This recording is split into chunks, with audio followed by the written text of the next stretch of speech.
And 30 years ago, UGA suspended students and staff for failing to provide proof of their measles vaccines. This was during an outbreak back then, 3 decades ago, and it's now being used as a comparison to the school's response during the current ongoing pandemic. So here's how COVID cases look in that area right now. Clark County, where UGA is located, has had more than 13,000 COVID cases so far. College-aged students, those typically between 18 and 29 years old, make up nearly half of those cases. In fact, this age group accounts for the largest portion of COVID cases in the state. The university says there have been at least 38 new cases among UGA staff and students just since last week. Experts agree one of the best safety nets against the coronavirus is vaccines. So far, more than 102,000 shots have been administered in Clark County. Young adults between 25 and 34 account for the largest portion of those vaccines, with people 35 to 44 the second leading group.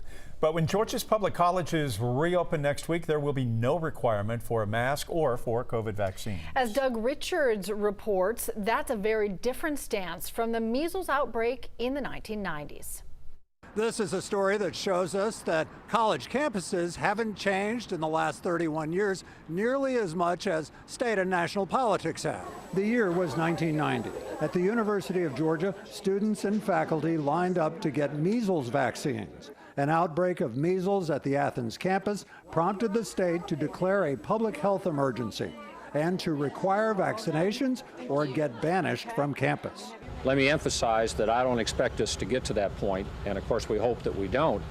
But as the Department of Human Resources has indicated, we have a medical emergency here. That was UGA President Charles Knapp, who ordered that students who didn't comply with the vaccine would have their grades withheld and employees would have their paychecks withheld. When the university suspended 406 non-compliant students one day in May of 1990, it made the pages of the student newspaper in a brief write-up on page 2. Just a very no-nonsense approach, and that is what's appropriate when you have a public health crisis. But when classes start next week, UGA and other state campuses will keep face masks and COVID-19 vaccines optional, in stark contrast to the state's mandatory approach in 1990. What it shows that it was that in 1990, it was a non-issue. We had a public health situation. We had a readily available treatment. When classes start next week, Professor Janet Fricks says she will have 300 students in an auditorium, masked and vaccinated at their discretion under the guidance of the state of Georgia.